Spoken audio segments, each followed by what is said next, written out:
Everyone, welcome back to our channel. Let us see charts in calendar. క్యాలెండర్స్లో కొన్ని charts ఉన్నాయి. వీటిని మనం గుర్తుపెట్టుకోవాల్సి ఉంటుంది. ఫస్ట్ వచ్చేసి డే కోడ్ అనమాట. డే కోడ్ అయినా సరే వీక్ చార్ట్ అయినా ఒకటే. ఇక్కడ సండేకి 0 కోడ్ అని, మండేకి 1 అని, ట్యూస్డేకి 2 అని, ఇలా సాటర్డే వరకు, సాటర్డేకి 6 అని ఇలా కోడ్ ఉంటాయి. ఈ కోడ్స్ మనం గుర్తుపెట్టుకోవాలి, ఏ డేకి ఏ కోడ్ అనేసి. ఇది వీక్ చార్ట్ అనమాట. నెక్స్ట్ వచ్చేసి మనం మంత్ చార్ట్ చూసుకుంటే, మంత్ చార్ట్ వచ్చేసి జనవరి నుండి డిసెంబర్ వరకు 033, 035, 614, 625 ఇలా 3గా డివైడ్ చేసుకుంటే మనకు గుర్తుపెట్టుకోవడానికి కొంచెం ఈజీగా ఉంటుంది. ఈ 3 చార్ట్స్ మనం గుర్తుపెట్టుకోవాల్సి ఉంటుంది. నెక్స్ట్ వచ్చేసి మనకు సెంచరీ చార్ట్ అనమాట. సెంచరీ చార్ట్ కూడా మనకు ప్రాబ్లమ్స్కి యూజ్ అవుతుంది. ఇక్కడ కోడ్ ఐడెంటిఫై చేయడం చాలా ఈజీ, రిపిటేషన్ ఉంది కాబట్టి 0246, 0246 అండ్ 02. ఈ ఇయర్స్ని బట్టి మనం ఈ కోడ్ని ఐడెంటిఫై చేయాలి. ఈ 3 చార్ట్స్ ప్రాబ్లమ్ సాల్వ్కి చాలా యూజ్ అవుతాయి. సో మనం కొన్ని ప్రాబ్లమ్స్ చూద్దాం క్యాలెండర్స్లో. ఫస్ట్ వచ్చేసి first problem, if today is Monday what would be the day after 30 days అన్నారు. 30 days తర్వాత వచ్చే వీక్ ఏది అన్నారు. ఈరోజు మండే అయితే నెక్స్ట్ వీక్ కూడా మండే, అంటే 7 days తర్వాత కూడా మనకు మండేనే ఉంటుంది. అలా వీక్స్ కాకుండా ఎక్స్ట్రా డేస్ని మనం ఐడెంటిఫై చేయాలి. ఇక్కడ 30 daysలో నంబర్ ఆఫ్ ఆడ్ డేస్ ఎన్ని? 7 4s 28, రిమైండర్ వచ్చేసి 2, అంటే మనకు 2 ఆడ్ డేస్ ఉన్నాయి. ఇక్కడ ఇచ్చింది మండే అయితే 4 weeks తర్వాత కూడా మనకు మండేనే ఉంటుంది. ఎక్స్ట్రా 2 days ఉన్నాయి, అంటే ట్యూస్డే, వెడ్నెస్డే. మనకు ఆన్సర్ ఆఫ్టర్ 2 days కాబట్టి వెడ్నెస్డే. నెక్స్ట్ వచ్చేసి బిఫోర్ 43 days అన్నారు. అదే క్వశ్చన్లో సెకండ్ వన్, బిఫోర్ 43 days అన్నారు కాబట్టి first number of odd days in 43 days మనం ఐడెంటిఫై చేయాలి. 7 6 42, ఆడ్ డే వచ్చేసి 1. ఇక్కడ బిఫోర్ అన్నారు. ఫస్ట్ ప్రాబ్లంలో మనం ఆఫ్టర్ 30 days చూసినాం. ఇక్కడ బిఫోర్ 43 days కాబట్టి మనం వీక్ ముందుకు రావాలి, అంటే బ్యాక్వర్డ్. మండే కాకుండా బ్యాక్ డే ఏది? సండే. సో మనకు ఆన్సర్ వచ్చేసి Sunday. Hope first question is clear to everyone. Next మనం సెకండ్ క్వశ్చన్ చూస్తే, what day of the week was 28th July 2007. 28th July 2007. First ఈ ప్రాబ్లమ్ సాల్వ్ చేయడానికి 2 steps ఉన్నాయి. First వచ్చేసి addition,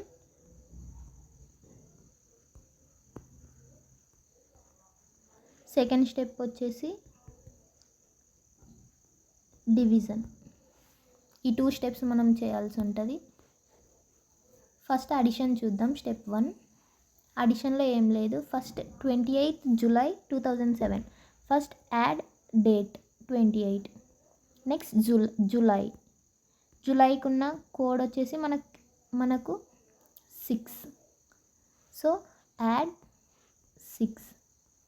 next 2007 అన్నారు. ఇక్కడ 2007 is present in 2000 and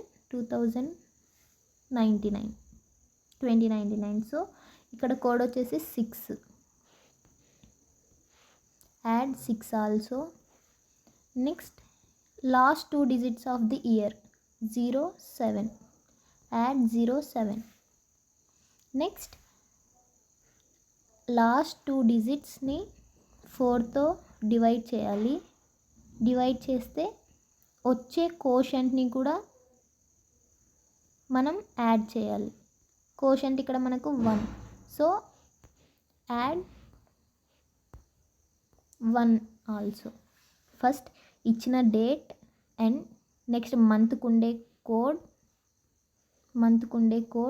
next ఇయర్కు ఉండే code, next last 2 digits of the year and last 2 digitsని 4తో డివైడ్ చేసిన తర్వాత కోషంట్లో వచ్చేదాన్ని ఈ 5ని యాడ్ చేయాలి. ఈ 5ని యాడ్ చేస్తే మనకు వచ్చే ఆన్సర్ వచ్చేసి 48. స్టెప్ 1లో మనకు వచ్చింది 48. నెక్స్ట్ మనం చేయాల్సింది డివిజన్ పార్ట్. వచ్చేసి డివిజన్ పార్ట్. మనకి టోటల్ యాడ్ చేసిన తర్వాత వచ్చింది 48. So we have to calculate number of odd days in 48. 7 6 42. మనకి రిమైండర్ వచ్చేసి 6. ఇక్కడ వీక్ అడిగినాడు కాబట్టి వీక్ చార్ట్లో 6 ఉండే కోడ్ వచ్చేసి మనకు సాటర్డే. సో ఆన్సర్ వచ్చేసి మనకు సాటర్డే. ఇలా ఈ టైప్ ఆఫ్ ప్రాబ్లమ్స్ని సాల్వ్ చేయాల్సి ఉంటుంది 2 స్టెప్స్లో, addition and division. Next third question, which year will have the same calendar has 2001. ఇక్కడ 2001. సో 2001 క్యాలెండర్నే కలిగి ఉన్న ఇయర్ అడిగి ఉన్నారు. సో ఫస్ట్ ఇలాంటి టైప్ ఆఫ్ ప్రాబ్లమ్స్ని సాల్వ్ చేయడానికి ఇచ్చిన ఇయర్ని బై 4 చేయాలి. ఫస్ట్ బై 4 చేస్తే వచ్చే రిమైండర్ని బట్టి మనకు ఆన్సర్ తెలుస్తుంది. In case if reminder is 0, we need to add 25 to the given year. If the remainder is 1, we need to add 6. If the remainder is 2 or 3, then we need to add 11 to the given year. So ఈ ప్రాబ్లంకి మనం ఒకసారి చూద్దాం.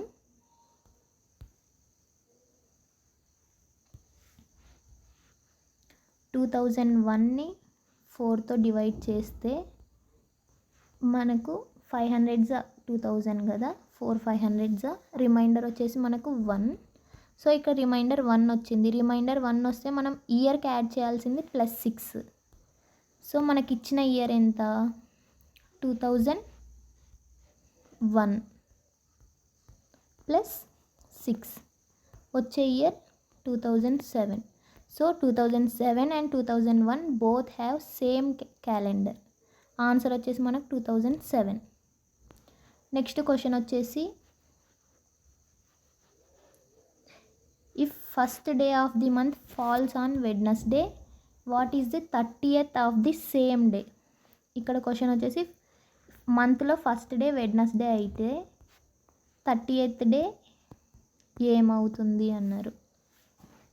First మనం ఈ రెండింటి మధ్య ఉన్న డిఫరెన్స్ ఐడెంటిఫై చేయాలి. 30 - 1 29. So we need to calculate number of odd days in 29. 7 4s 28. Reminder వచ్చేసి మనకు 1. 4 వీక్స్ మనం క్యాలిక్యులేట్ చేయము, ఎందుకంటే ఇక్కడ వెడ్నెస్డే ఉంటే నెక్స్ట్ 4 వీక్స్ తర్వాత కూడా వెడ్నెస్డే ఉంటుంది. ఎక్స్ట్రా డే వచ్చేసి 1 డే ఉంది కాబట్టి వెడ్నెస్డే తర్వాత మనకు వచ్చే డే థర్స్డే. సో మనకు ఆన్సర్ వచ్చేసి Thursday. Hope this question is clear to everyone. Problem నేను అన్ని మోడల్కి ఒక్కొక్కటే చెప్పా. మీరు కొన్ని సోర్సెస్ తీసుకొని different types of problem solve చేయడానికి ట్రై చేయండి.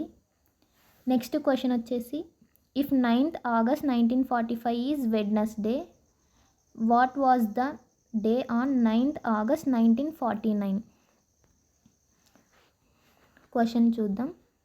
9th August 1945 వెడ్నెస్డే అయితే 9th August 1949 ఏ వీక్ అవుతుంది అన్నారు.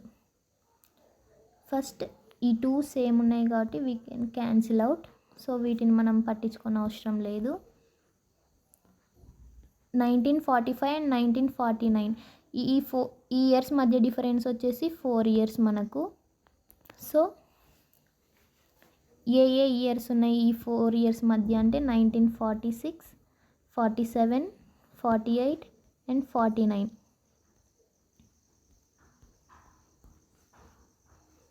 ఫస్ట్ 1946లో number of odd days calculate చేయాలి.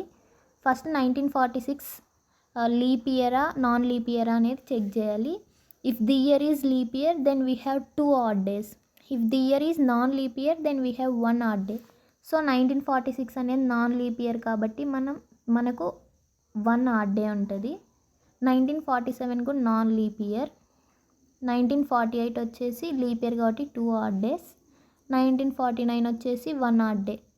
లీప్ ఇయర్లో ఆడ్ డేస్ అన్నీ క్యాలిక్యులేట్ చేయడానికి ముందు వీడియోలో కొన్ని ప్రాబ్లమ్స్ ఉన్నాయి, అది చూస్తే మనకు అర్థమవుతుంది. సో ఇక్కడ టోటల్ ఆడ్ డేస్ వచ్చేసి మనకు 5 ఆడ్ డేస్ ఉన్నాయి. ఇచ్చిన ఇయర్ డిఫరెన్సెస్లో మనకు టోటల్ ఎన్ని ఉన్నాయి, టోటల్ 5 ఆడ్ డేస్ ఉన్నాయి. 5 ఆడ్ డేస్. ఇక్కడ ఇచ్చిన వీక్ వచ్చేసి వెడ్నెస్డే. మనకు after 5 days we need to calculate what's the day. So Wednesday తర్వాత నెక్స్ట్ 5 daysకి మనకు వచ్చేది ఏంటి, మండే. వెడ్నెస్డే తర్వాత Thursday, Friday, Saturday, Sunday, Monday. So మనకు ఆన్సర్ వచ్చేసి Monday. Hope this question is clear to everyone. So different types of ప్రాబ్లమ్స్ని solve చేయండి. Thank you for watching.